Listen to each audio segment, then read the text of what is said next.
do. How are you? We were just talking about you and some of your work that you did and have done. Oh, And really? yeah, Helena's like a film fanatic, and so she knows the deep, deep cuts. So we were talking about a few things that you've done, but we were actually sitting here chatting about how much we love this crazy cult musical. But thank you for taking the time to talk with us. Oh, happy to be here. So I'll introduce myself, and then my co-host can introduce themselves. I'm James, uh, co-host. Me? Oh, All of okay. y'all. Sure. Helena. I am a film nut and cult musical aficionado. I'll have to find room for my Nudist Colony of the Dead tattoo since I've got my Xanadu and my Phantom of the Paradise. So yeah, so it's going to go on here somewhere. Wow. That's Mark. That's the fan I told you had the merchandise and the memorabilia of this movie. Well, I have this DVD. So it's a combination of Winter Beast and Nudist Colony of the Dead, which is really a perfect double feature if you're going to double feature. Where did that even come out? I didn't know they came out with that. Um, frolicpictures.com. Hmm. It is heavily bootleg and it comes with it's actually really cool. It comes with like a cartoon and like trailers and like vintage drive-in things. It's pretty sweet. Wow. Yeah. I never heard of it. That's funny. Hopefully you're See, making money off of it because it's got your movie on it. I don't have a lot of control over that film. That's a movie that I sort of gave up years ago. Unfortunately, I didn't make the greatest deal. So, that's not one that's part of my library to control, unfortunately. Well, we love it. John. Yes, hi, my name's John, and I too am joined by my cat, much like you, Mark. Mm-hmm. And I first heard of this film a long time ago, but mostly amongst snarking communities. I hadn't really watched it, but now I have experienced it in full. And it's quite the treat. Great. And then, as you see, our two resident girlfriends came dressed as zombies. I see that. Yeah, she didn't want to be a nudist zombie, but I got the bod for it, you see. Very sexy. Okay. Wow. Well, So You're getting into with this bunch. yeah, you like a group. You're a club. How does this thing come together? Yes and yes. Okay. We review cult musicals and we interview all kinds of cult musical directors and stars like Christopher Atkins from the Pirate movie and Neo Vardalos. We've done the writer of Who Framed Roger Rabbit. All the people from Back to the Beach. So we've been very blessed and lucky to talk to all these people that we really admire because we try to keep these cult musicals alive, but also introduce it to people who may not have ever heard of them before. And once Mhm. they get involved with learning about cult musicals, they want more and more and more. So we have some exciting things in the pipeline, but we've just been very blessed to talk to the people like yourself who we just want to pick your brain about where this idea came from, etc. Hades and Mary, what did you think about Nudist Colony of the Dead? Oh my God, I loved it. The song is still in our heads. The opening song, "Nudist Colony of the Dead," naturally. the title song, we were definitely, zooming around the house, taking care of the kids, just screaming into the other room, "Nudist Colony of the Dead," because it's very catchy. Oh my goodness, that movie was a treat. Yeah. I kind of thought that I don't know how else to put it, but the quality of the film added to how endearing it was. Yeah. But I thought it was very catchy, a lot of fun, and there was a lot of it was brilliant writing all around, great music too. Hilarious. Well, thank you. I'm touched. I'm honored. Mm-hmm. We're glad that you are one of those people who even though like a cult musical may have disappeared out of certain people's consciousness, that you're open and receptive to talking to people who love it because we love it. We love how campy and niche it is. Well, cool. Well, I mean, most of my movies are kind of out there in one way or another, and that, of course, was one of them. But yeah, we did so long ago, and it's funny because somebody is now putting out this soundtrack on Oh, vinyl. oh my God. Yeah, I actually just found out about it through Greg Gross, who was one of the composers of the music, and evidently he closed a deal with some gentleman who's actually putting it out on vinyl. I Oh, think there's a wow. way to I don't know exactly the way to find it. I think you could probably Google the information on that. Googling it right And now. then supposedly there's supposed to be a Blu-ray coming out at some point. But like I said, I don't have a lot of control over that film, so I don't really know how it goes or where it goes. I mean, I can sell copies on my website. That was a deal I made with a gentleman who controls the film, pretty much most of it, and but other than that, whatever happens with it, it's sort of out of my control. Helena is screaming, and we're all screaming because she's a big proponent of physical media, Media. Yeah. and we're physical also media. excited about having the vinyl and listening to the music because You it's think you the do it on music's so morning on catchy. vinyl? Holy Yeah. shit. I don't know if you're aware. You're probably aware there was a stage version of this movie a few years after the movie was made. We did it on stage live in Hollywood for about 4 months, and we added 4 new songs to the play that weren't in the movie. So if you have the DVD, I don't know if it's on the pirated version, but if you have the legitimate version of the DVD, we have those 4 songs on it as well as additional material. But yeah, when we added a love song between the 2 main characters, the Art and Shelley, I think her name was. We added a geek song where they sing this song about it's tough being a geek. We added the song the priest sings called "Why Can't Everybody Be Like Me," and then we added a song for the Nudists, which is at the very beginning of the movie or of the stage version. The Nudists are singing "We Are Happy, Gay, and Free, Scrody-O-D-O-D-D." It's almost like a counterbalance to the Inky Dinky song, but when we did it live on stage, we thought it would be fun to add more of these musical numbers to it. And if there's ever a remake, which I do have the rights to, if anybody ever decides they want to do a remake of this, I'm looking for Tim Burton or someone to actually get involved and do it. All of the new Get songs. Ty West on it. What's that? We'll get Ty West on it. All right, get anybody on it. Yeah, Get because I mean, Mia Goth in there. Yes. I do control the story rights to the film and the music. Oh, wow. People that we did it, so I didn't give that up. But yeah, I'd love to see it remade someday. With real makeup and real dancers and real singers, and because we kind of had what we had. A lot of the singing voices is pretty much 1 or 2 people. Joyce Mordeau, who was our resident singer, who I've used in many films. She's done a lot of the singing for most of my films, and she did a lot of the voiceover singing. So you'll hear some of the same singing voices coming out of different actors in the movie. I love that. I was gonna ask you about that. I can't believe that flew off my radar that this was a stage musical. But I was gonna say is before we get into Nudist Colony of the Dead, you've done like other underground cult movies. Like I love My Mom is a Werewolf. I try to watch it every Halloween. Really? I think it's great.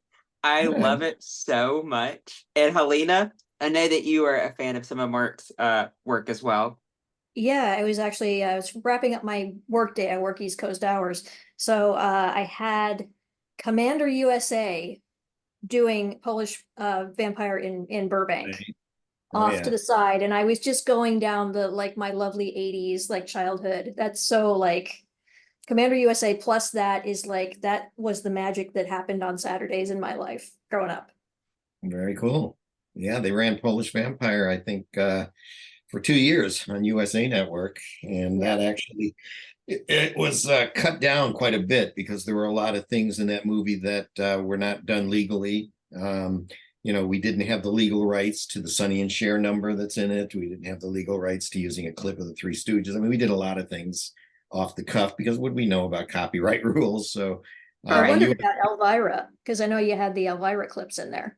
Yeah, and actually, we did get permission for that after the fact. A friend of mine knew Cassandra Peterson and said, "Look, we'd like to use a segment, or we already did use it, but we'd like to keep a segment of your film when you're running Fearless Vampire Killers." And they said we don't have a problem with that as long as KHJTV doesn't have a problem with that. And most of my films, they fly so low under the radar that I don't think it would be worth it for anybody to try and come after us and sue us, because I mean, it would be, yeah, we're going to sue a film that was made for $2,500 because they used a clip that they shouldn't have used. So that wasn't so much the problem, but USA Network, they would be the ones that would get sued. So they were the ones that wanted to cut certain things out of the movie when it aired on USA Network. And we had to take out a large insurance policy against any errors and omissions. I mean, it was a crazy thing, but it worked out okay. I mean, we didn't have any problems. Nobody sued us for anything. And like I said, anything that was questionable was taken out of the USA. But it all went back on the Blu-ray, and that movie's coming out on Blu-ray. Actually, it's never on Blu-ray before. Awesome. But that's going to be coming out on Blu-ray later this year with a lot of supplemental material. We've got Nice. outtakes, we've got interviews, we've got a new commentary track, and we even did a thing where we go back to the locations that we used and do a sort of a then versus now. So that movie's getting a little bit of a renaissance. I was so excited to see the actress who was the mom in Hack-O-Lantern in that one. I love Hack-O-Lantern. Who was the actress that was in She was Hack-O-Lantern? gosh, Are what you was talking her about name? Mariah Gant? Was it Yes. Mariah? Yeah. Oh, yeah, I know she did a The lot of small. Hack-O-Lantern in Polish, just the Venn diagram of that I love. Yeah, okay. Yeah, I know she did a lot of smaller films back in the day, and I think she did something called Prison Ship a while back as well, or I think they changed it to Star Slammer. Yeah, we had a lot of these up and coming. Laurie Sutton, who was the blonde in Polish Vampire, she's done a lot of little things back in the 80s, 90s. I think she did Fast Times at Ridgemont High. She had a scene with Sean Penn. So they keep busy, or they do. We kind of lost touch with Laurie. I don't know where she is. I wanted to get her for the commentary on Polish Vampire, but we don't know where she is. Doesn't seem to have a social media presence. So who knows? John and Hades and Mary, I have quite a few questions, but do you have some questions for Mark about the filmmaking process or Nudist Colony of the Dead before I jump into some other things? Just real quick, since you mentioned there was a Stooge clip in one of the movies, what was this? What short was it from? Oh God, I don't even know. It was a scene where they're hanging from a rafter. Okay. And they yell out, "Hey Mo," or something. It was just one quick, maybe a 2-second moment. It was Okay. just before we got on. It was like, "Oh, you're inside out," something like that. Yeah, that was the Okay, one. I think Yeah, I know what one that is. Because I know there are some Stooge shorts that are public domain. So, but Disorder in the Well, you want to core. hear an ironic thing is that one of the companies that represents a lot of my films is C3 Entertainment, which is the company that owns all the Three Stooges shorts. And I think they probably own a lot of the movies they did too, but they're the company that picked up a lot of my movies to put on, we have sites. I don't know, some of you are from UK, I understand, or is that not the case? That's just, I live in the UK, but I'm American. Oh, okay. Well, yeah, there's a thing called Tubi out here, which is kind of like I love Netflix. Tubi. And yeah, they've got a bunch of my films up there, and most of them were all put up through C3 Entertainment. So comes full I circle. miss Tubi. I still have ways of getting Tubi over here.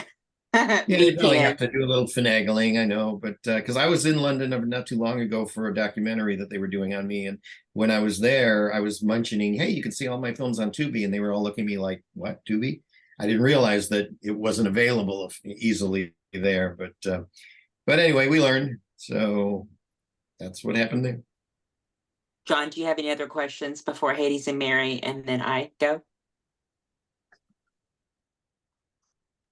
Oh, you're muted, John. yeah, sorry, I muted myself real quick. I don't think I have anything else. It would just be like general questions like, what's your process in creating a project, and like what is the genesis of your projects? Like, how do you come up with your ideas? Would be the main one. As a writer, you just kind of try things. When I did like a movie called Curse of the Queer Wolf, which was based on a character that was in Polish Vampire, We had a small part for this character that became gay when the moon rises, and I it got a love great it. I love reaction. that movie. Yeah, whenever we ran it, that got great reactions. So that spawned the idea where I said, well, wouldn't it be funny to make a movie about that character? And that came Curse of the Queer Wolf. Other movies, like I did a movie called The God Complex, which was basically a parody of religion, because I've always kind of liked to skewer religion in a lot of my movies anyway. So we did a movie completely based on the Bible and the God of the Bible, but we did it with very skewed that if you're religious, you probably wouldn't have a good time watching it. But so anyway, all these ideas that come to me, I guess, are just stories that one likes to tell. And you try different things. And since we work on such low budgets and I don't have to deal with any investors, we can pretty much do whatever we want. We don't have to answer to anybody, and we don't have to worry about whether the movie is going to break box office records or anything like that. These are just small little films. They find their audience, and we're just out to pretty much entertain. Does that answer the question, or did I miss anything? No, you're good. Okay. Hey, Ethan, Mary. We want to know about the running pants. How is that done? The running pants. Well, we had to cut the actor right about here. No, actually, that was created by one of our effects guys on the film. I think his name was Sam. I forget his last name now. It's been so long ago. Ciccarello. Anyway, he devised this thing where it was controlled from below. So you notice you don't see the feet. You actually see the legs moving. But I think there were like these two sticks that went into this pair of pants that were designed to stand upright, and he would be doing this as we ran along the camera. So if you look very carefully, well, like again, you won't be able to see the feet because the feet were being controlled underneath. And then when we got to the close-up where it falls over, that obviously is the real actor's legs going like that on the ground. And then I think we cut to the front end of it where you just see the disemboweled part of it. But it was a series of cuts, a couple of things to make the illusion work. Nowadays, you can do it with computers, and you can make it a lot easier with green screen. But organic, I love those organic like special effects. That's so cool, especially for then. Like that was really, quite frankly, the special effects in this were cool. The makeup was great. I was impressed. Yeah. Really? Overall. See, I was disappointed because I always thought that the makeup should have been a lot more nudie looking. The makeup artist basically did a lot of these where they would put chunks of flesh on people. We had a couple of nudists that actually went topless, and we did, but I think they were afraid of getting a little too graphic. For a film like this, it'd be hard enough to sell, and if we had real nudity all the way through it, it'd probably even be harder to sell. Maybe not as much today, I don't know, but yeah, I think the makeup wasn't bad, but I think if it were remade, obviously it would be a lot better today. I mean, we worked with very little of everything. The budget was little, the time to shoot was little, the talent was little. For what you had, it was great. Quite frankly, yeah. Considering the budget and everything, like absolutely, like that was phenomenal. I wish you could get it remade and like done with like a nice budget these days. That would be. It could happen. We always thought that this should go the route of Little Shop of Horrors, which started out as a low budget, nothing little movie. Then it became a stage play, and then it became a major motion picture. I would love this to follow that as well. And I always say it probably won't happen until I'm eventually dead. Then everything will start. That's the way it usually works. Worked with Ed Wood that way. Everybody didn't know who he was until he was dead. Then all of a sudden he broke out. But who knows? Life's fluid reality, so anything is possible. I will say, Nudist. Go ahead. Oh, go ahead. No, I was just saying he just has to stage his death. It's fine, and then he'll see. You stage your death; it'll work out in the end. You'll get the royalties. It'll be fine. Good plan. All right. And you can be an extra as a zombie in the background, and nobody would ever know. Wouldn't that be cool? That's something Andy Kaufman. I would say you should give yourself more credit because some of your movies are far superior to Ed Wood or even John Waters. I mean, Eat Your Makeup and Roman Ed Candle. Wood maybe, so yeah, Ed Wood possibly, but I've never really overemphasized what these movies were. I mean, I never really expected these things to blow up and be big things. I know a lot of filmmakers they'll make their little movie and they'll think it's going to be the next thing since Gone with the Wind. You know, I just wanted to make fun little entertaining movies. Never had high expectations for them. And don't forget, when we started these movies, there was no internet. I mean, we couldn't put them on YouTube, or, you know, we would run it. Maybe we'd rent a theater and we'd have a premiere. And then they disappeared. Now, Polish Vampire came out at a time when home video was brand new.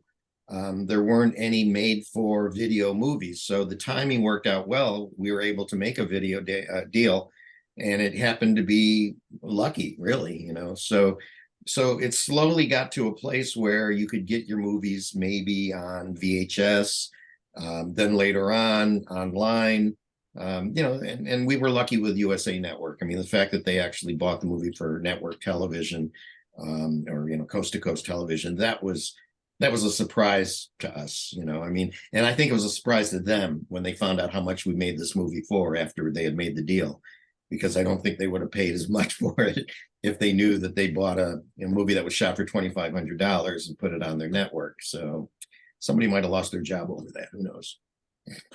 I want to say that I'm not trying to overthink it, but looking at like the early 80s and late 80s and how big the zombie sort of trope was with Return of the Living Dead and Night of the Comet and Night of the Creeps and the Thriller video, and sort of this resurrection, no pun intended, of the whole zombie genre.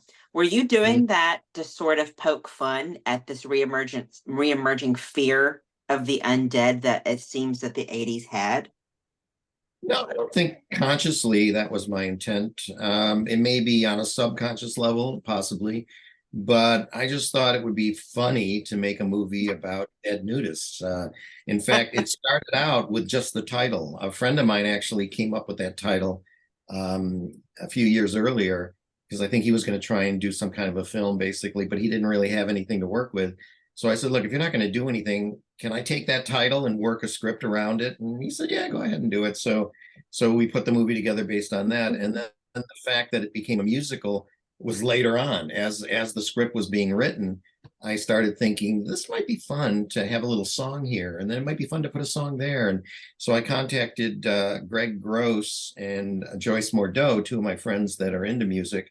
And I said, you know, here are the lyrics.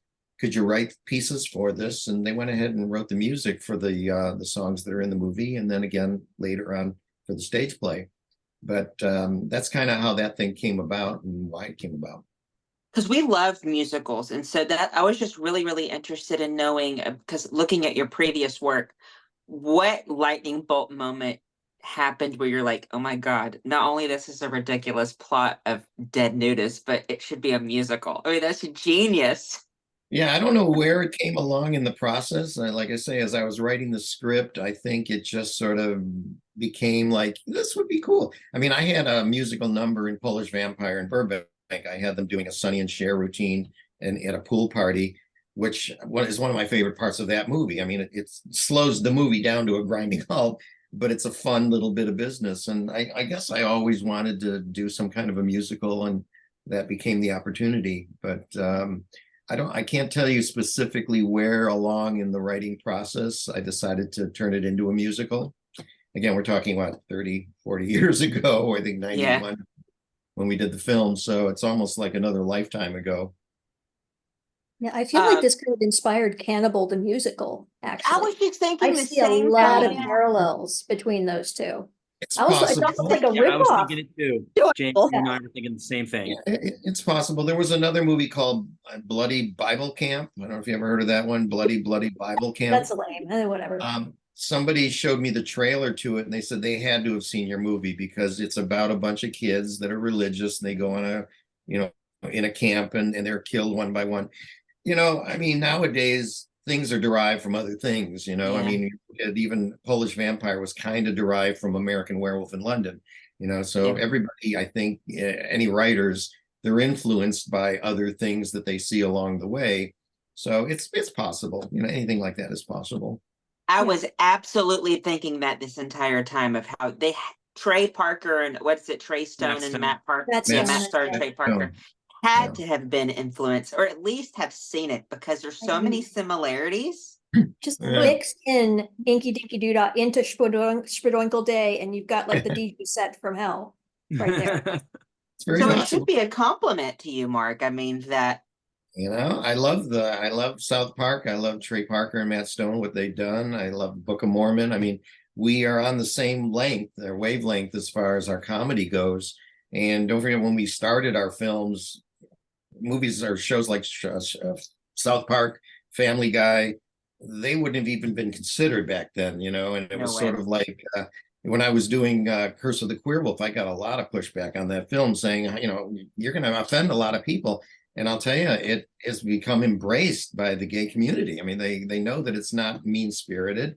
If anything, it's sort of a parody on homophobia, you know. But I've never intended any of my movies to be offensive, even though they might be if you're on the other side of the coin and you don't like what you're seeing. I mean, you know, we did a movie called Rectuma, which is about a giant ass that terrorizes Los Angeles.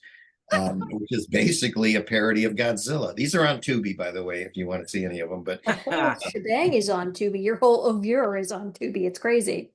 yeah, I think most of my films, other than maybe 3 of them, and there's also a lot of behind the scenes documentaries on the making of a lot of these films on Tubi. Tubi's great if you can handle the commercials. But yeah, so I mean, a lot of times when I'll put a movie together, there is really no rhyme or reason or whatever. It's simply to entertain. You know, I want to make something. If something entertains me, something makes me laugh, and I write a script based on what I think is funny, then I'm hoping that other like-minded individuals will, you know, look at the films and feel the same way. And the people that have a problem with it, it's like, you know, don't watch it. Go, you know, go watch Disney or something. That's very Roger. That's very Roger Corman of you. Yeah, well, yeah, I guess I so. just That is a compliment. Trust me. No, hey, listen, I get it. Yeah. What were you And gonna I say, wanna- John? Oh, sorry.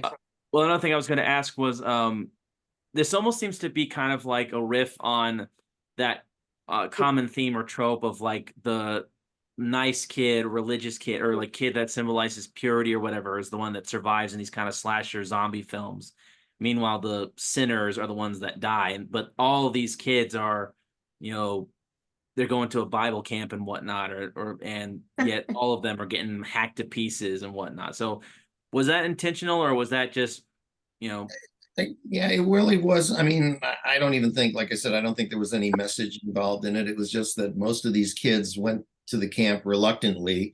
It was their parents that were the ones that forced them to go. So in essence, they were the innocent victims. And we say early on in the movie, this happened once before. Anytime you religious people come to this camp, you're going to be killed, what have you. So no, I don't like, again, you know, a lot of times when I'll write a movie, it's just a sort of a stream of consciousness, and I let it kind of just happen, you know, and that was another example of how it just sort of formulated.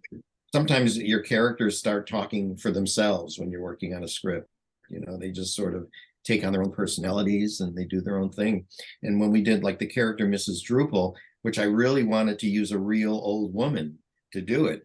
I didn't like the idea of having to use a young woman and put makeup on her. And, you know, she kind of looked like a zombie before she was even dead.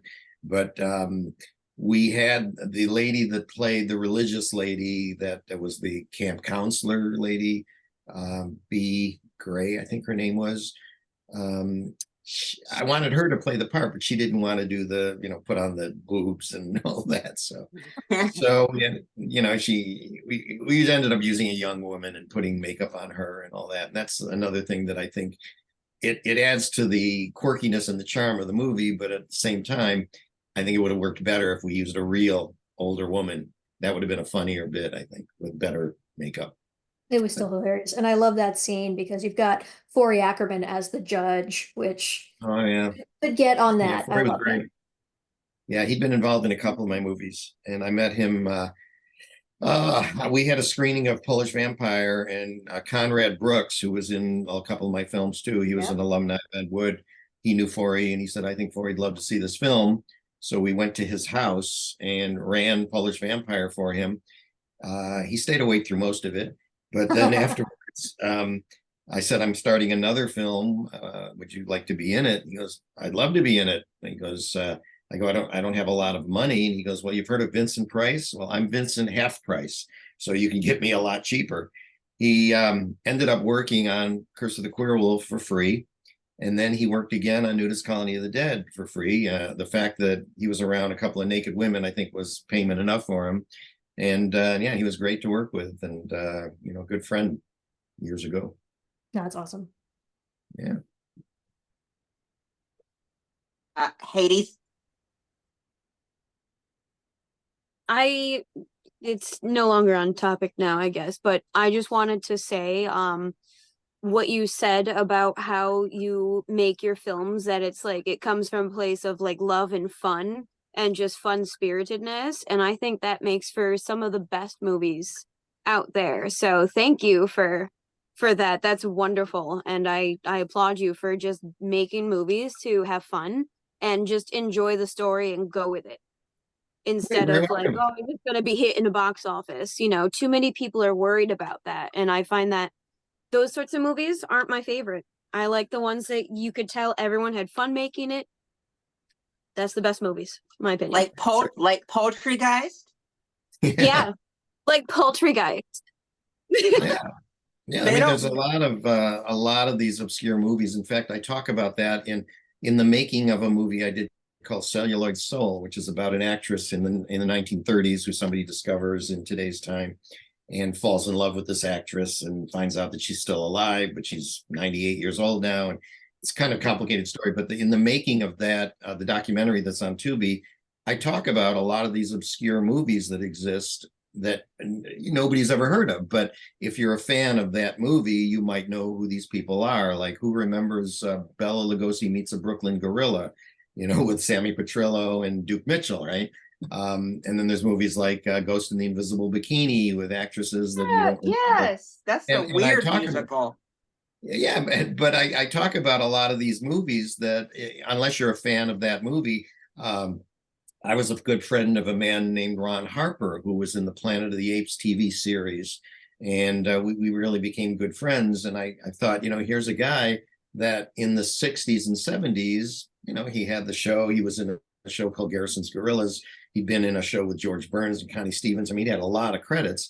And then by the time the 90s and the 2000s rolled around, you don't know who he is.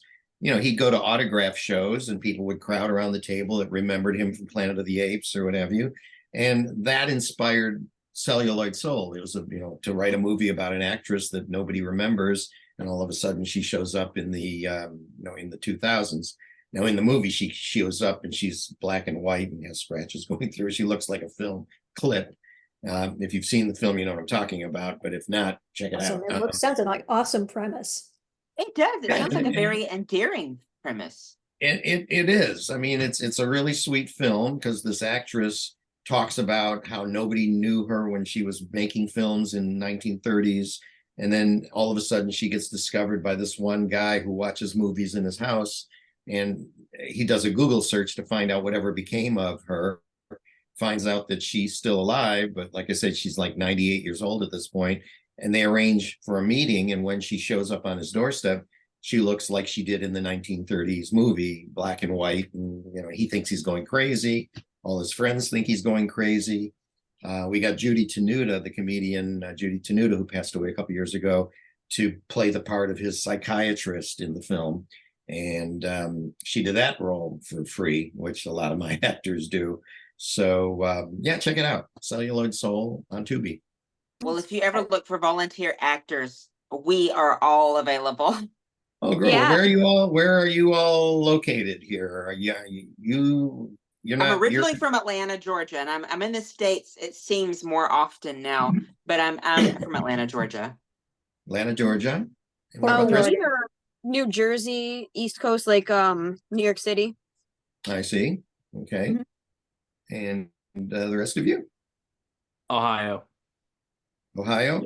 just north of Cincinnati. And Portland, Oregon. If I were to do another movie, it'd be tough to get everybody together because you'd all have to We come. will do it. It's already tough enough to get everybody together to do these podcasts. Yeah. Which is, but it's crazy. It's a labor of love for us because James, what time is it where you are? It's like midnight. It's fine. It's worth it. It's a Fine. midnight movie. I So see. what I was He gonna has say, a boundless amount of energy. Yes, he Uh-huh. does. it's Very called cool. It's called Schizophrenia. No, it's called Passion. Got it. What I was gonna say to you, Mark, is your movies. I really miss. It seems that your movies remind me a lot of Charles Band, to where I grew up in the '90s, and so I remember a lot of these straight to video movies that you wouldn't discover them unless you went to Blockbuster, Hollywood Video. We had Hollywood Video on the East Coast. Right. And so they remind me a lot of those movies like Puppet Master and then Full Moon Features. And I really miss, there's something really nostalgic about it, but there's something very bittersweet about watching these movies again, because you miss movies being made just to be made versus some weird altruistic reason or some weird reason for it to get knighted and critically lauded, or and to Well, be box James, office hits. it's the difference between Mark Pirro and Charles Band and The Asylum. The Asylum is just pumping out movies it's like an effluent of movies, and they're all like there's no soul to them, there's no humor. But these other movies, like Mark Pirro movies, the Charles Band movies, the Empire Pictures movies, those were all made like with a spirit of, yeah, we're gonna make money, we're gonna have a fucking good time doing it. And Right. what I love about your movies and those other is that you poke fun at society. And I think the reason these movies won't get made these days or are under the radar is because society takes itself way too seriously. Every group takes themselves way too seriously nowadays. I mean, if you just Right. look at your lyrics, I love them so much. With all their Absolutely. nagging, you would think they were Jews. I cackled. Yeah. I cackled at your lyrics. Well, we I don't know if you saw, I did a movie years ago called what is it called? Wait a minute. Colorblinded. And that's about a black girl that turns white and what happens in her life. But there's a moment at the end of the movie where she turns black again. And as she's turning black again, one of the other actors say, what's happening? And the other person says she's reneging. Now, Oh my God. Oh. yeah, but that got a huge laugh. And again, it wasn't from a mean place. It was a comedy thing. It was like, like Django, I mean, you can get away with some things if you're not afraid and you do it in a kind spirit. And the movie itself, Yeah. which that movie's also up on Tubi, so you can check that out. But that is, it tackled race relations, and this beautiful black girl wakes up one day and she's a beautiful blonde, and she starts getting treated differently by the people around her. And towards the later part of the movie, she starts to like the fact that she's getting away with a lot more. And it almost turns out that she's the one who's got the problem now, as far as looking at herself in a different light and seeing her. And one of her best friends in the movie, an actress named Verda Bridges, who's Todd Bridges' sister, wonderful actress. She plays the best friend, and she confronts her later on and says, I think you like yourself better now than you did before. She goes, well, what difference does it make? Well, it makes a lot of difference, So, and again, that's a movie. I used to date a black gal, so we kind of had a lot of interesting moments where we talked about how different relations are viewed because of different races. And she used to date a white guy before me who got married to a blonde. And she said, if I was not black, we would have been married, but he was okay to be with me while we were dating. And then when it was time to get married, he went for the traditional relationship. And that's what spawned that particular script. I thought, well, what would happen if a black girl woke up blonde, one day, and how would she handle things? And it turns out that she became the one who became prejudiced by the end of the movie. And then she has a epiphany later on. But, so again, a lot of these stories, they just pop in and put them together based on what I think would be a good story to tell. It's kind of like trauma pictures. Like sometimes trauma pictures like look at real life but over exemplify it. Even John Waters, it makes fun of the things that we're scared to approach. And I kind of like that, because you have to laugh at life, even the most uncomfortable situations and most uncomfortable things. And if you can't laugh through it, like Forbidden Zone, for instance, the musical that we love, cult musical Forbidden Zone, even there's some sort of maybe some things in there nowadays that wouldn't necessarily get the same reaction that we get with, you know, laughter, etc. But I think we just have to quit taking life and ourselves so seriously. If we can laugh at the things that we're not supposed to laugh at, maybe it has us think. And I think that's what you're on. It has us think about stuff. And I want to segue into talking about the music in this movie because it's so catchy and it's so good. And I'm screaming that we're going to be able to get it on vinyl. Do you know if there'll be able to be like maybe a Spotify option or like a digital download option or anything of that nature? Yeah, don't know right now. If you go to, I think, my Facebook page, I might have a picture of the album cover that they put together, which they used their own artwork, which I think is brilliant. I think it's much better than what they used for the movie. But no, I don't know right now if it's going to be on any other format other than the vinyl, you know, and the Blu-ray eventually. I think that it would be nice if they could put it out in different versions, and I know that Greg Gross has been working closely with the person who is putting this thing out on vinyl. So it's hard to say. You know, they don't keep me too closely in the loop on these things. Well, I have a So you- bootleg of it, and it's on the iPod, on the road trip iPod, right next to the album Freddie's Greatest Hits, which was a Okay. toy album for kids that was released in the 80s. That's all songs about Freddy Krueger. That's my road trip. I noticed you got a poster behind you. How did you get that, or where'd that come from? Oh, this is just a picture I found online, and I liked it because it was it's the cover, but it's shot it's somebody holding it up in a video store. I see. Okay. Yeah, so unfortunately it's not a poster. I mean, if you had any posters, I'd love to buy one off of you. Yeah, I don't. I think I have like one or two that were just made for the project itself, but yeah, they don't mass produce those things yet. Well, the power of Redbubble, which we are all Mhm. aficionados of. Redbubble, you can create your own art and put your own art on there, and you get the profits from it. Because a lot of these cult musicals that we love, like Vicious Lips and Nudist Colony of the Dead, I think a few years ago I saw some fan art on a T-shirt of Nudist Colony of the Dead on Redbubble, and so I was like, oh my God, I have to get that one day. But guys, what do y'all think about the music in this movie? What do you think about this hilarious music and this really catchy music in this movie? Love it. Like I say, it's on my iPod. It's in heavy rotation. Mhm. It Very is cool. it is the definition of catchy. Like Inky Dinky Doo Dah Morning has been stuck in my head, along with God's Gonna Show Us the Way. And I actually, speaking of that song, that does seem to be like, and I don't know if it's just down to like the tone and the piano that you used. Like it's clearly like a Casio keyboard, but it sounds just like the kind of, you know, I used to be a church kid, and it does kind of sound like the music a little bit that you'd hear on one of those Christian kid rock CDs or whatever. So it's like it probably not intentional, but it kind of captures the mood of those. And Well, you then definitely have to hear the new songs then if you haven't heard the ones that went into the stage version.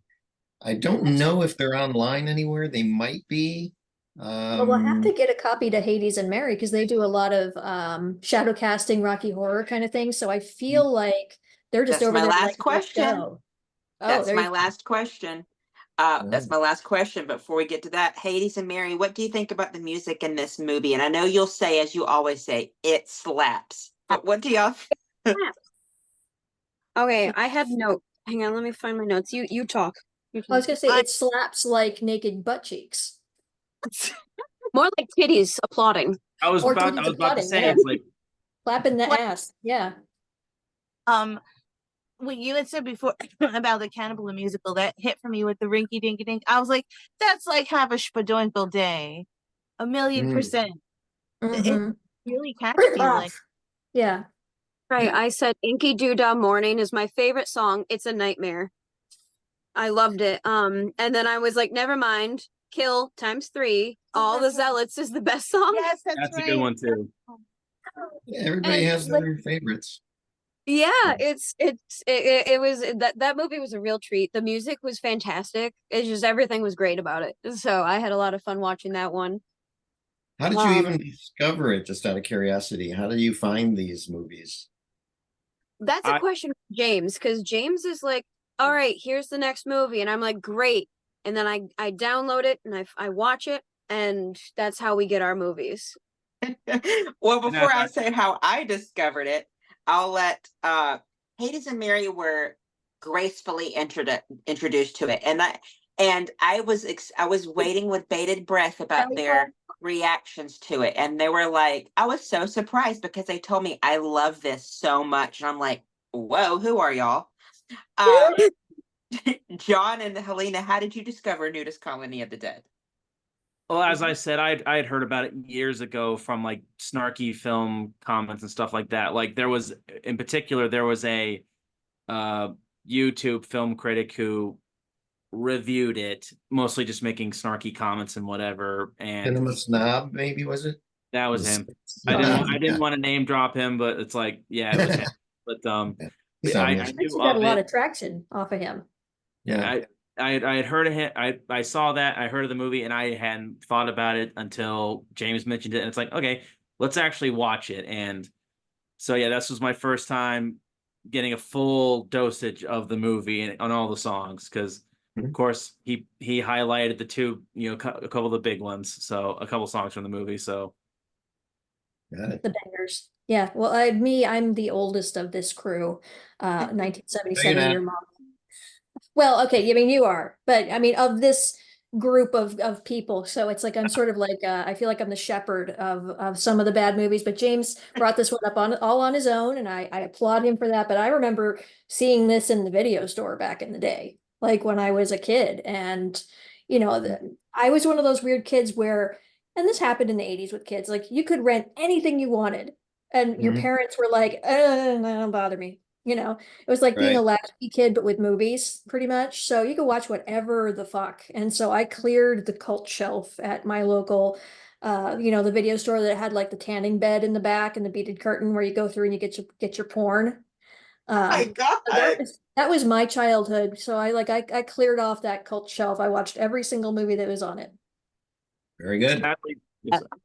Yeah. And then of course USA Networks was fantastic in the 80s and early 90s. I can't even tell you guys what that was like to turn on USA Network on an afternoon after, the WWF wrestling. You watch the wrestling, and then all of a sudden it would be Commander USA, and it would be it wouldn't be Nudist Colony of the Dead, but it would be Polish Vampire, or it would be Dr. Otto and the Riddle of the Gloom Beam, or just some like super deep random cut that it's on a nationwide cable, like how Black Roses. Black Roses. I mean, all of those movies were on there. It was insane. But did you happen to see the Gilbert Gottfried segment on USA Network? I loved that. Up All Night. You had Gilbert Gottfried.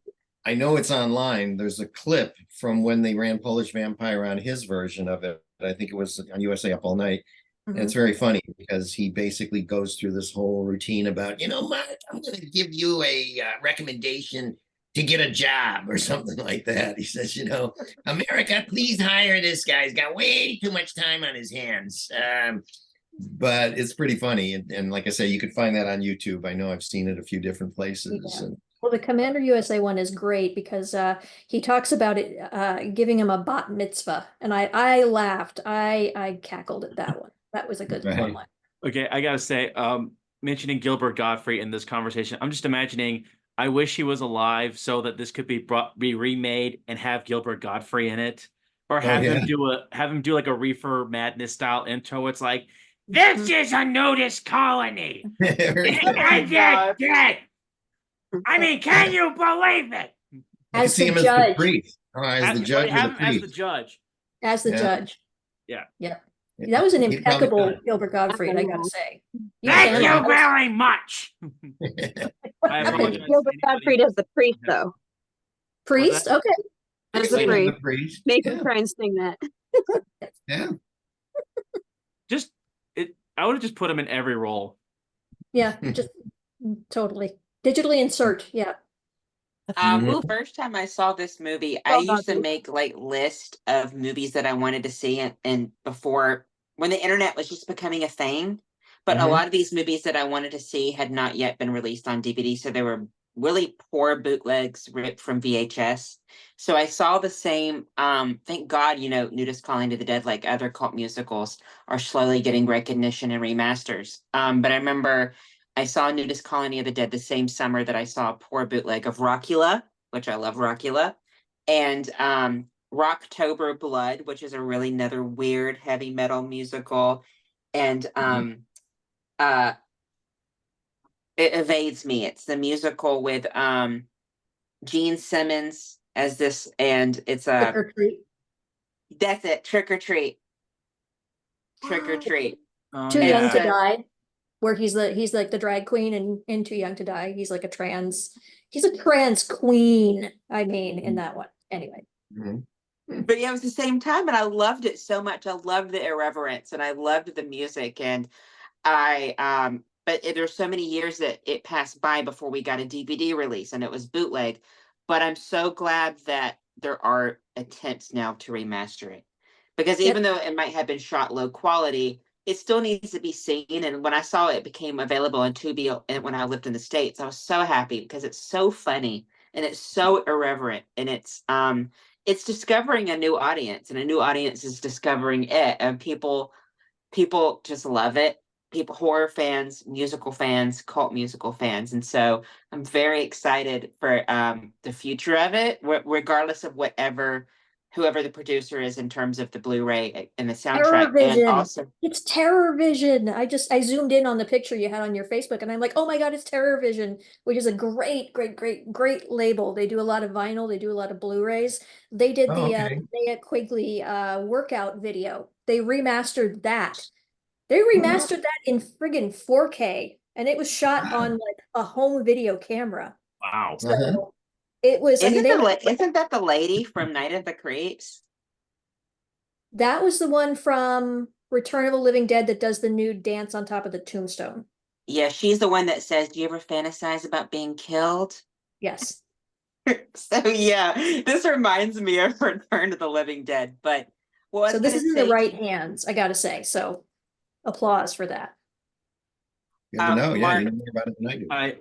I have to mention this. I just tried to look up your Facebook page, Mark, and the first result I have was not your page, but a different Mark Pirro, who's a youth minister. Oh my goodness. Okay. I hope he doesn't get my mail. I know you're like directly beneath it, but I saw that and I'm like, it's like, wow, I did not expect you to be I doing hope he that right doesn't now, get your but residuals from Nudist Colony of the Dead. Yeah, that'd be really. No, hilarious. I was aware of a musician named Mark Pirro who lives in Dallas, but I didn't know there was a youth minister. So I guess maybe the name is more common than I thought. I wanted to ask you, Mark, have you ever attended a screening, like after the movie premiered and it sort of left the consciousness and then came back as a cult thing? Did you ever, or have you ever appeared or gone to a screening of Nudist Colony of the Dead anywhere? Not of Nudist Colony of the Dead. I did it with Queer Wolf once. There was a theater downtown Los Angeles, excuse me, that was just running a whole series of cult films and like Blood-Sucking Freaks and a bunch of other weird movies. And they contacted me and said, would you be interested in coming by and talking about Queer Wolf after we run it? And I said, sure. So I went to this theater and there were people in sleeping bags in the theater seats because I guess they were running movies 24 hours. And by the time Queer Wolf came on, they were reciting dialogue from the movie as it was going on. I mean, these were people that knew that movie over and over and over. I've seen it over and over and over again. And I'm thinking like either these are the greatest fans around or I'm going to die today. Somebody's going to pull out a gun and say, I want to be close to you. I don't know. But anyway, so no, it went over very well. That was the only time that I had attended a screening that wasn't put on by ourselves. And I would one love that, because I know we all live in different regions, but I know, for instance, and Hades and Mary and Doc can attest this, but where Helena lives, there's a theater that runs cult musicals. They have like cult Mhm. musical screenings, and they have like Multiple Thor theaters. from It's bizarre. Mhm. Sounds Yeah, Well, with it Hollywood was- and Yeah, Hollywood Theater and the Cinemagic have both had cult musical runs, and this would fit right in. Right. Well, they might be doing one of those in Texas for when Polish Vampire comes out on Blu-ray. They might have a premiere or a screening there, and I think it's called Texas Horror Weekend or something like that, that they talked about having me come out for next year. And like I said, I was just in London a few months ago for there was a documentary that was made on my life, which I thought was very sweet and very flattering as well. So they Awesome. flew me out there for the premiere of that. It was at the Rain Dance Film Festival they have in London. And that's supposed to come out sometime this year as an actual documentary. And it really covers the career from when I was 14 or 13, making little Super 8 films in upstate New York, all the way to my last film, which I did a couple of years ago. So it kind of was like, this is your life, you know, as I'm watching this movie with different versions of me at different stages of my life. It was really, really bizarre. And that was, you know, and we had a question and answer period afterwards, which was kind of nice. So they're nice to do. I'm always, you know, I never really resisted them if they ever came up. I'm always happy to talk about these movies. It's like my kids, like my children. And the good thing is, and I hope, and that I know that you have plans, you want to remake it one day. But so Reefer Madness, the movie musical, just went back on stage. Reefer Madness, the musical, and it has a revival, and Cannibal the musical went on stage. Do you foresee, hopefully in the near future, with Cannibal musical sort of being, not Cannibal musical, Nudist Colony of the Dead being revamped and put on stage again? Because I think there's an audience for it, and I think it would do really, really well. I would have no objections to it. I probably wouldn't be the one to do it, but I think if somebody wanted to license the material and do it, I'd be very happy to turn it over to them. And in fact, there were a couple of false starts in the past where I was contacted by different people that said, we'd like to put this on stage. And I said, well, go for it. And then, of course, you know, it falls apart. But no, I'd have no objections to that. In fact, the stage version is a much more flushed out story than the movie. You know, the movie, basically kids camp, kill, that sort of thing. But the stage version has a lot more dimension to it. Like I said, there's a romance between the male and the female lead, and they have a whole song about falling in love. And, you know, and it's kind of as quirky and comical as the other songs, which are also, if you get the DVD, the semi-legitimate DVD of Nudist Colony of the Dead, all these songs are on it, the new songs too.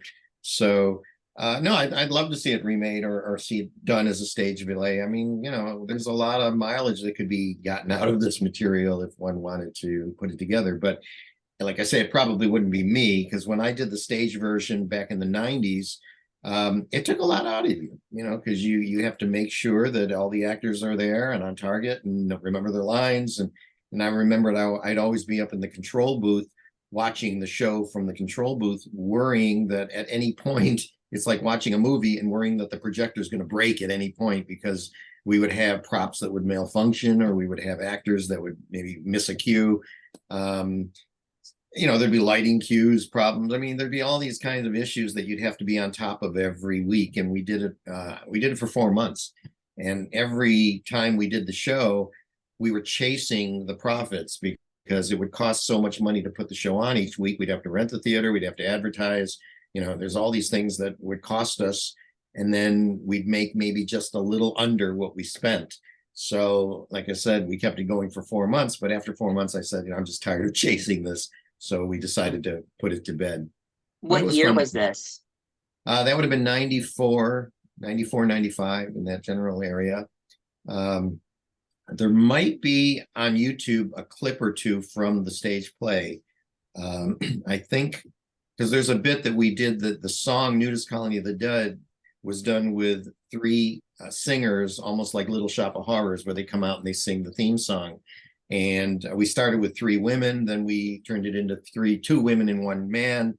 But I think that clip is on YouTube somewhere. And they were like, you know, the Greek chorus. They would come out at the beginning, sing the opening song. They'd come at the end and end the musical. And it was a cute little bit. And if we ever did it as another stage play, it wouldn't hurt to have them come in throughout to maybe explain a moment or two, like Little Shop of Horrors did. You know, That sounds incredible. yeah, it's, you know, anything's possible with it. Like I said, you know, there's always room for improvement. And in fact, we had a much better ending in the stage version than we had in the movie, because in the movie, you just got a bunch of religious parents going off to the camp. In the stage version, if I'm not if my memory serves me correctly, we have a wedding between the two kids that fall in love in camp. And just as they're saying, if any of you have any just cause that these two shall not be joined in marriage, speak now or forever hold their peace. One of the disembodied heads comes flying over the top and lands on the ground in front of them. They scream, the lights go out, and then the three singers come out and sing, "Thank you for coming to Nudist Colony of the Dead," you know. But yeah, it was a fun little bit. I think we have video of the whole play somewhere. I know we taped the show. I would You know, love it. We would all Found love to it. see it. Yeah, I found one Well- sort of like clips of it that I just put in our chat so we can watch it. Oh, you found the clips, the one I'm talking about with the Yep, dancers? you have your own YouTube channel. Maybe it's so old. I must have put it up there myself. All right. Well, there you go. Good for you. You're a good researcher here. You got that. On it. But yeah, maybe if I could find the whole play, maybe I'll just upload that somewhere or somehow. And somehow we need to let you all know about it. I'm excited. Before we conclude and end on a final question, Hades and Mary and John and Helena, do you have any further questions or observations or anything that you want to say or ask Mark about this movie or his previous movies? I guess for me is the comedy aspect of it. There are two moments in particular that made me laugh out loud. One was when they're trying to get into the cabin, and I think it's Billy takes Lou's Bible, chucks it to the window. He shouts, "My Bible!" Then leaps through. That made me laugh out loud. The other one was when they're in the van, all like scared and huddled. Lou's again reciting a Bible verse, to which Juan says, "Where does it say? Where does it say for you to shove it up your ass?" You know. Oh yeah, I'll Is there a check on moment- it. Was that? That's where he says, "Yeah, I'll look it up" or something like that, right? Yeah. Yeah. What is one of your favorite comedic moments that you either wrote for the film or this while you were filming it, you had to stifle your laugh? Gosh, from that movie, yeah, there were so many little moments that I thought were really good. I did enjoy the one line where she says, what was it now? God doesn't like nudity. And the other one says, well, God must love assholes because he sure has a lot of, no, he must love hemorrhoids because he sure has a lot of assholes behind him. Something that I might have said in real life. You know, I think that's a very funny bit. There's a couple of other lines where if God had wanted people to walk around naked, he wouldn't have invented little animals to cut up and make fur coats out of. I mean, these lines are so stupid, really, but they're what you'd expect someone of those mindset to say, you know. I mean, and I know I used to know a lot, and I still do, you know a lot of religious people that say some of these crazy things without giving it a second thought. So I thought, I think there's another line. Well, actually, in the movie, there's a line where she says, we have to think rationally. And the other one says, we're Christians, we're not supposed to think. Well, we made an improvement on that in the stage version, because in the stage version, she says, we have to think rationally. And the other one says, we're Christians. Good point. And that's how that line was altered for the stage play. But yeah, I think more of the dialogue is what I like about a lot of that part of the movie. And there's a bit where we had a guy hanging from a helicopter, which wasn't so much funny as terrifying, because the stunt double for the lead girl, when she escapes the nudist colony, escapes from a helicopter. And we got a helicopter pilot that allowed us to shoot that scene. We did it at the airport in Lancaster. We never left the airport. We were in that general area.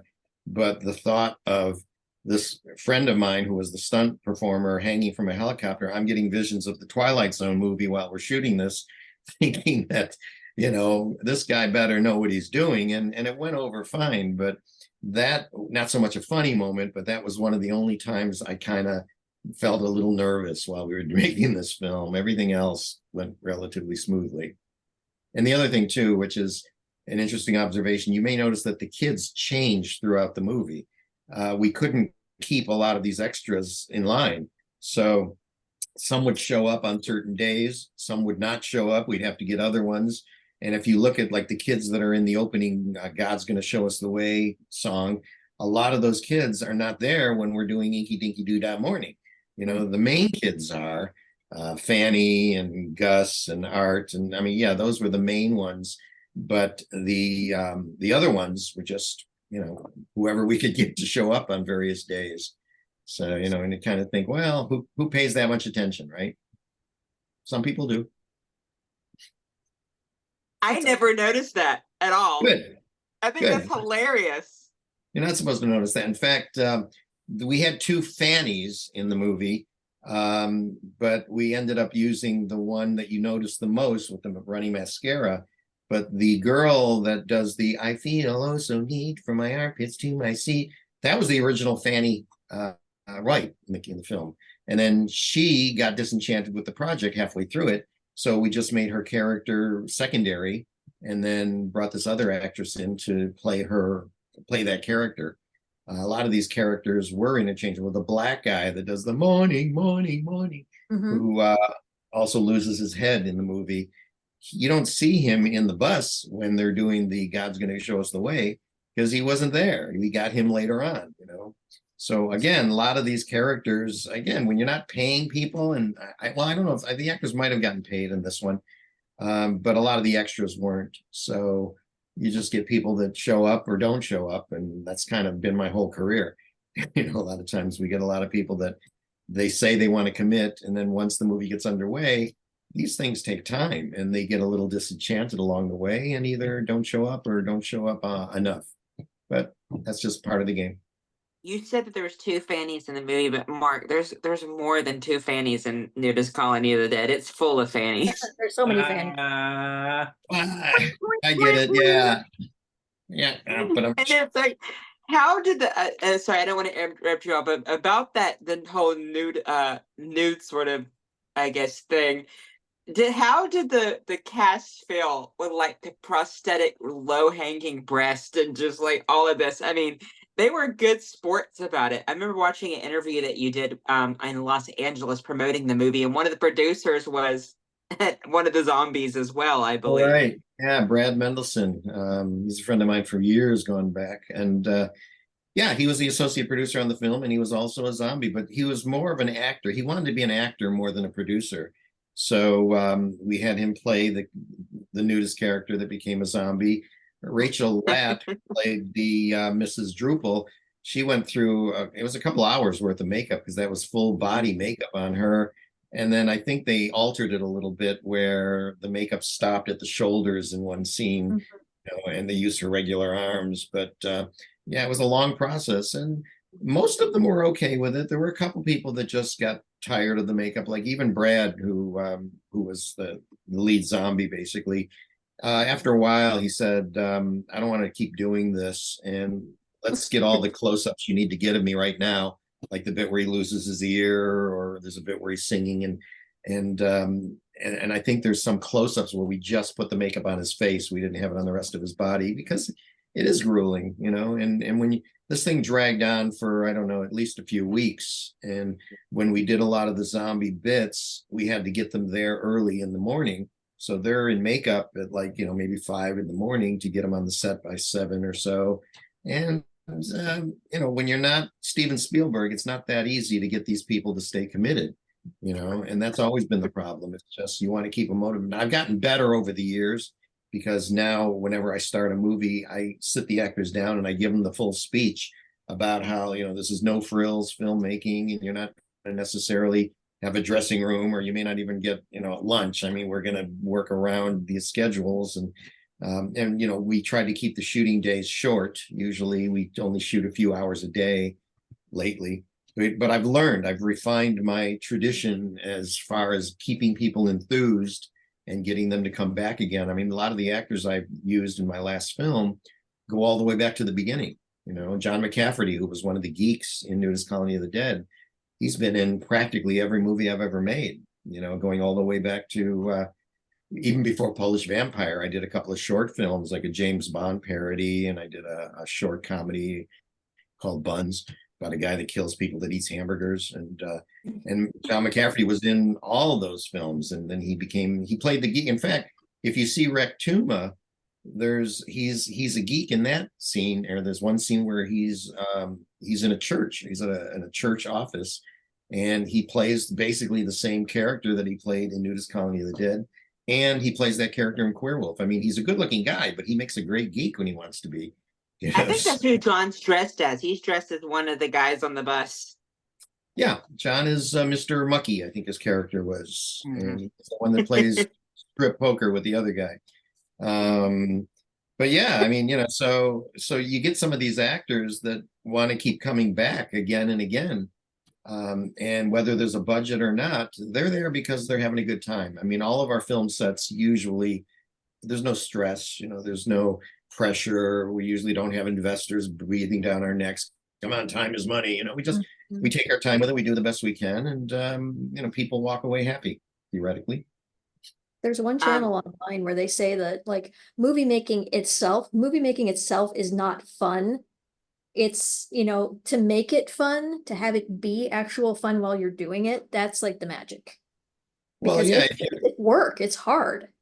well, and if you're making a multi-million-dollar movie, then time is money, and people can't really afford to have. I mean, you can have fun, sure, but there's a lot of pressure on that. And I've done a couple of movies where the budgets weren't mine, and there were investors behind it. Death Row Game Show was one, and a movie called Buford's Beach Bunnies was another one.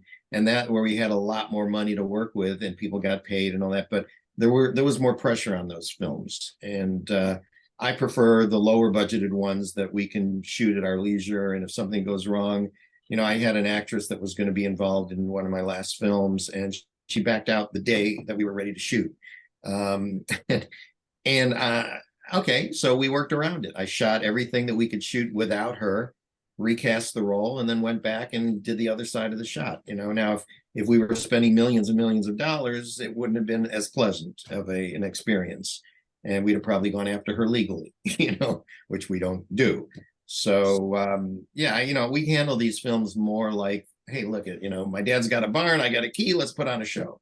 Let's just have a good time. And you find very few actors will say to you they didn't have a good time working on any of the films that we do, because it really, I appreciate them for being there. I always let them know that they're not working for me. I'm inviting them to experience what we're going to be doing. And a lot of them put it on their demo reels. I mean, they got something to work with. I always give the actors their scenes if they ever want scenes, just isolated moments from my films. Happy to give them to you or give them to them. And that's what keeps them coming back. Helena and fly Hades down and to Mary. LA if you want. So if you ever I'm need sorry, a what's part, that? I'll fly down to LA for you. You're from Jersey, right? No, I'm from Portland. Oh, you're from Portland. Okay, well, that's closer. Yeah, I'll let you know. I'm kind of considering myself semi-retired at the moment. We did our last film a couple years ago, and that was an ambitious process because we had to take up a cabin up north about an hour and a half from here, and to get 10 actors up there all the time we needed them was not easy. And we worked around it and made it work. But I'm not a young man anymore. And when I was in my 20s, I would take these things with a grain of salt and move on. Now it's kind of like, we've done our thing, and let's kind of, the only way I'd probably get back into it is if I was not producing it. If I was directing somebody else's version of a project, I'd consider that. But to put the whole thing together, just don't know if I have the ambition for it anymore. So It'll come back. it might, Helena, Hades and Mary and Helena, did you guys want to ask questions before I ask the last two questions, or any anecdotes, or do you have any observations about Mark's work or anything before we move on? Helena's going to be in your final film or your next film. It's Okay. going to be called Helena the Video Vixen. That I don't even know, something about a video store in the 80s with a porno section in the back and a cannon bed in the back, and I don't know. Semi-autobiographical. Have you ever heard of a lady called Mistress Harley? Check her out on YouTube. She is another one that absolutely loves Nudist Colony of the Dead. And she did a whole video about how she wants to be in the remake or the next version of it. And Mistress Harley, if you go to YouTube, Mistress Harley, Nudist Colony of the Dead, it'll show up. Amazing. I mean, this lady, when you look at her, you'll say, oh my God, first of all, big lungs, but she's got tattoos all over everything. And evidently she runs her own YouTube channel, but she absolutely loves Nudist Colony of the Dead as much as you guys do. I mean, it's just amazing. And she even says, Mark, call me if you ever want me to get involved in it. In fact, she wanted to finance one of my films in the future because evidently she's got money. And I said, look, right now I'm sort of retired and money is the last thing I look for. I mean, I didn't even solicit investors when I was making a lot of movies, but I think she really wants to. Lake Tahoe vacation, you get people out there for 5 days. There's a nudist colony up north that they keep ordering copies of the movie. And they said, if you ever need to film in a real nudist colony, you're welcome to come up here. So, I mean, the opportunities are there. And if I ever got an ambition, but like I said, if the movie were to be remade, I think it should be remade by somebody else, maybe a younger, more ambitious filmmaker. I mean, I wouldn't mind being a consultant, or even like Jerry Lewis did on the Eddie Murphy Nutty Professor. He was like a consultant on that version of it, but he owned the material. I'm not opposed to that, but to really get out there and, roll up your sleeves and do the gritty work again, probably getting a little too old for that. I need to get my walker, You might get in that. I don't know. You might go up to that nudist colony, and it might be some weird commune or something. You might be gone missing for a bit. We've got to have a documentary. Where's Mark? Yeah, you never know, right? That could be the luring me up there just so they might be all religious people and say, we're tired of you making fun of us, you damn bastard. And you just get clubbed with a breast. Just like bonk. That's it. Exactly. Hades and I'll give Mary. you one other little tidbit of information. The guy that was one of the lead nudists, his name was Dan Hartel. He was the one that says Moses could call you old, if you remember that bit at the very Yeah. I end. remember that one. That's my favorite. And, he is now trans and he's living in Las Vegas, goes under the name of Pandora Hartel now, and it's kind of cute as a woman. Awesome. But it's funny because here he was this nudist man and now he is relatively female. A nudist woman. Go on. I'm telling you, this is the stuff that trivia is worth noting for these movies. Hades and Mary, and then I'll ask my question. Well, if you ever do another film, consider us East Coast scum, on the list. East Coast scum. All right, cool. Yeah. Yeah, stay in touch. You know my website. You can always contact me through the website or Facebook or whatever. Just tried to friend you on Facebook. You did? Did Yeah, it work? Just sent. Well, you haven't accepted me yet, so. Oh, okay. Well, I will accept you. I'll be happy to do that. No, I update my website every so often, Paramount.com. I haven't updated it lately because again, I've been kind of inactive for a while. But yeah, if anything comes up or if we ever do anything, I'm always happy to bring in new people and people that are interested. And in fact, one guy, the guy that starred in Nudist Colony, who played Art Shu, Yeah. he got the part because he comes from my hometown. And when he sent his picture and resume in and he said, I'm from Ithaca, New York, that opened a line of communication with us and I hired him just for that. So I don't have a lot of, what's the word I'm looking for here? I don't have a lot of critique or, specifications. It's nice if an actor can act. Someone with a pulse, basically. Yeah, if somebody's interested in being involved in what we're doing and they're sincere about being interested, I'm happy to bring people in the fold. And since we use a lot of the same people over and over again, a lot of these people are getting too old to act. So, we need a younger batch. And we brought in some younger people for my very last film, which was called The Deceased Won't Desist, which is also up on Tubi. That was the last film we did a few years ago. And there's about, maybe half the cast or a third of the cast is old Paramount alumni, and the rest of them are newbies. So, we're always looking for new talent. We used to be, like I said, I'm sort of retired now, but who knows?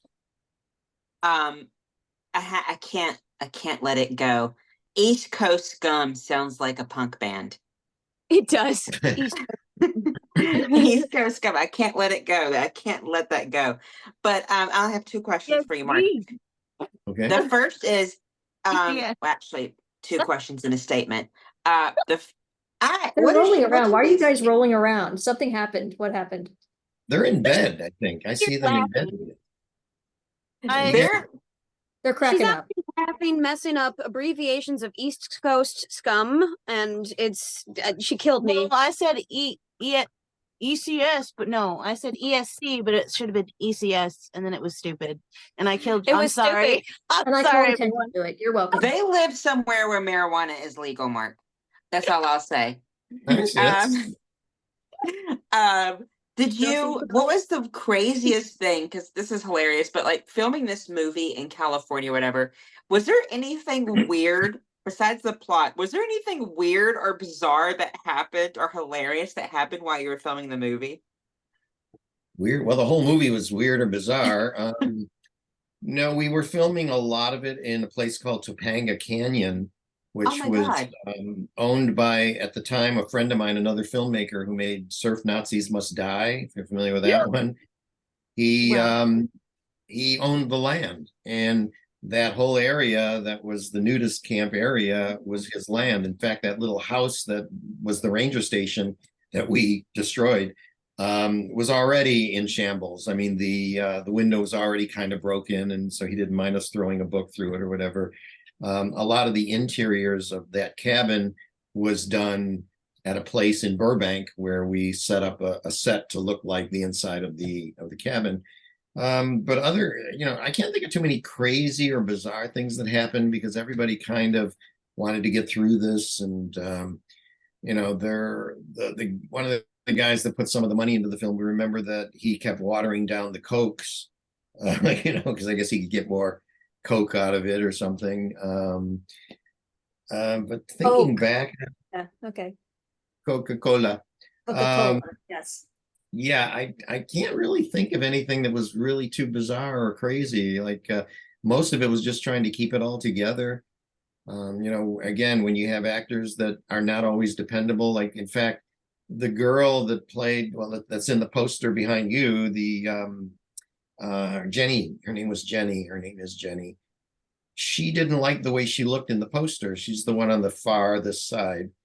And I think we ended up firing her before the movie was over with because she started becoming a little issue. She started becoming a diva, or a Karen, I guess as you call them today, because she didn't like her expression on the poster.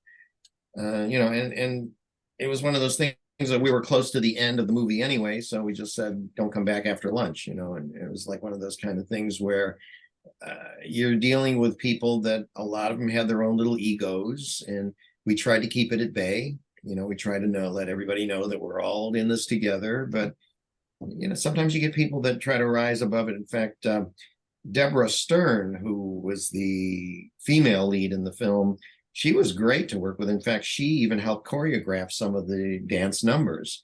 I do have a lot of behind. I can't just dump something off my desk. I do have a lot of behind the scenes from that film that maybe will make its way up online someday. But yeah, we have bits of Deborah choreographing a lot of the dance numbers and working with the actresses. And some of those dance numbers were created almost on the spot. There's not a lot of continuity to a lot of these dance routines, but yeah. So like I say, not a lot of crazy stories about that film in the making. Was she the character that kept crying? No, you're thinking of that that's was the Fanny. final That girl. was Yeah. the Kathleen that played Fanny. And I can't think of her name at the moment too, but no, Deborah was the one that ends up getting on the helicopter and Yeah, flying. she's the final girl. Yes. Yeah. Final And girl. I lost touch with her too. I mean, I don't know where she went. A lot of these actors, after a while, you kind of lose track of them. So, The second question I had was, in your mind before or after this film was made and released, did you ever have even a slither of an idea what a sequel to Nudist Colony of the Dead would look like plot-wise? sequel, I've thought about it. I actually had a couple of ideas. There was one where it was going to be a direct sequel to it.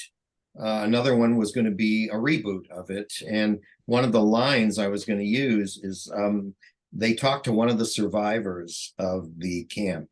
I think in the original script I started writing, they talked to Art, the one that got his head and his arms cut off. Somehow he survives. As you recall in the movie, his severed head still talked, so why not? So he's in a wheelchair, and these investigators are going back to try to talk to whoever they can meet that was part of the big murder of the 90s, whatever, at that camp. They go to his place, and he can't keep his head on straight, but he keeps talking. He's in a wheelchair, and he's talking about all the terrible things that happened there. And he goes, well, I'm trying to remember. It's a little foggy. In fact, it's a little out of focus too. And it's kind of grainy, and I can't remember. And basically, we're talking about the film itself. We were going to maybe show clips from the old days. And then he says, well, there's another survivor who was Mr. Mucky, who was the old guy that got run over by a steamroller. And they go talk to him. He's now a reverend. He now becomes a reverend, and they go talk to him about the murders. And they say, well, in the story, we understand you were rolled over by a steamroller. How did you survive that? He goes, well, Stokes, my old partner, used to bump on my butt a lot, and he kind of softened me up a bit. So when the steamroller hit me, I was already kind of pliable, and I survived it. But anyway, then there were going to be the conflict of it was they wanted to turn the land into condominiums.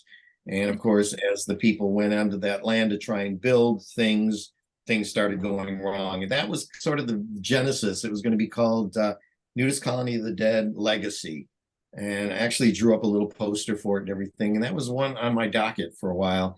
So that was one idea. The other one was a direct remake, with a reboot. And that's the one that I would like to see happen someday. And that was going to be, using the original songs. The sequel was going to have new songs. It was going to be a whole new series of songs, and it was going to be a whole different musical, but none of them really went anywhere. I think I got about a third of the way through the script and then started going, I don't know if this is going to work. And I just sort of abandoned it and moved on to a different project.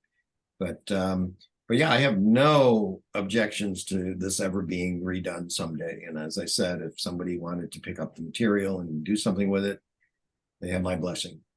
Well, you got us all excited because it sounds like you had this whole idea. So maybe one day you'll get, that passion back, and you'll write the sequel, even if it's like a graphic novel or a comic book, and you can call it Neuter. You can call it Neuter Colony of the Dead. They're even neuter this time around.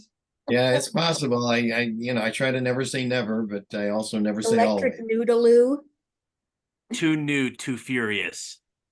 There you go. I'm telling you, just the ideas We are are marketing geniuses.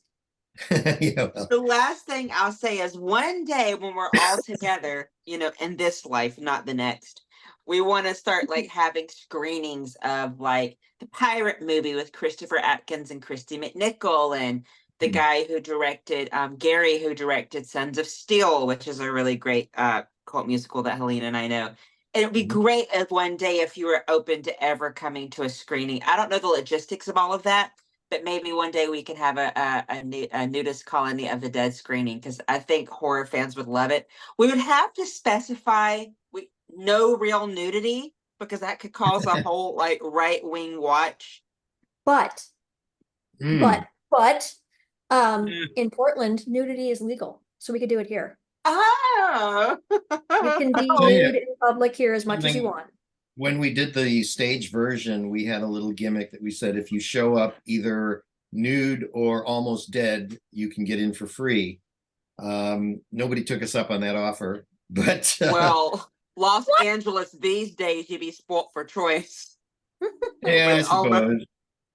But yeah, we tried gimmicks. We tried gimmicks to keep people coming in, and we made some advertisements, and we did some crazy things, but it was tough to keep the show going. That was the thing. I mean, there's so many plays going on in Los Angeles at any given time, so you're competing for a lot of space. And it's like movie making today. When we were doing that, there weren't a lot of people making movies out of their backyards. Now everybody with an iPhone is out making a movie, and there's so many things out there that you kind of movies would get lost in the shuffle now, unless there's something that can make them stand out. But it's a different world now, a different world than it was when we did our thing. For better or for worse. But Mark, we appreciate you taking the time, and we just hope that there's going to be more things with the Nudist Colony of the Dead, because it needs to be seen. It's hilarious. It's very original. It's very catchy, and we love it. And it needs to be seen. I'm so excited for the vinyl, as we all are. Oh yeah.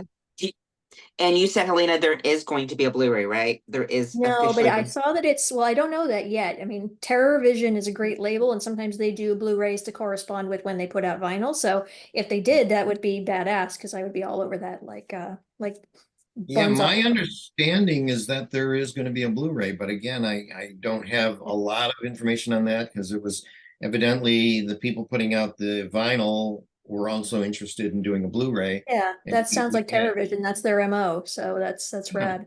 So in theory, there will be, but like, Yeah, you know, a like lot I of said, times when that happens, that's when they re-release it in theaters. So we might Oh. even be getting a screening of it. So that's a lot of times to correspond with the release. It'll go up on Tubi, and then it'll also go to certain like art house kind of things. yeah, it's Well, possible.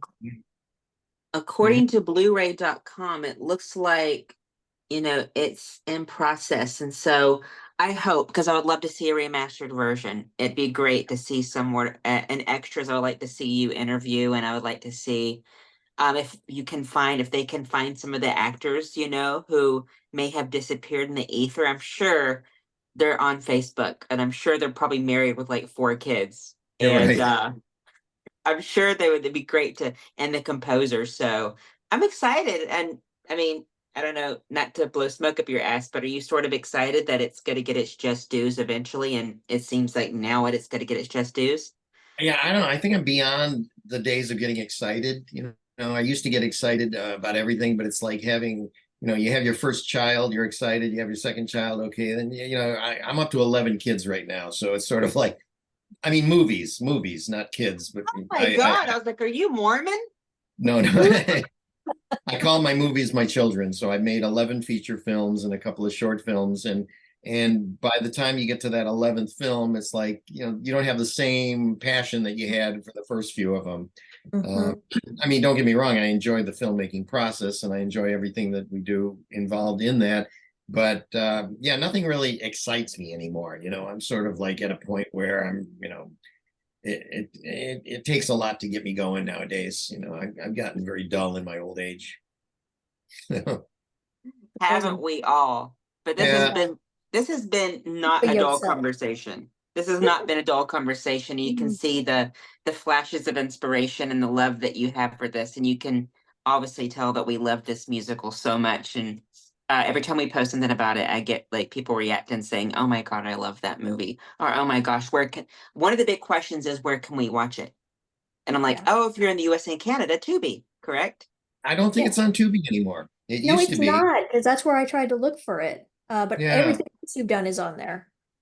Yeah, I don't know why, because Huh. it once was on Tubi. I think it was once on Amazon. I think the guy that technically controls the movie doesn't seem to be very aggressive with it. So um, I don't know. But I know that you can get copies from my website because we got permission to sell DVD-Rs, and that's a remastered version Oh, nice. with all the supplemental stuff. We got a new commentary track where I got David Cicchetti and Rachel Latt, who was Mrs. Drupal, and Craig Bass, who was the director of photography, and myself. We did a whole new commentary track on it.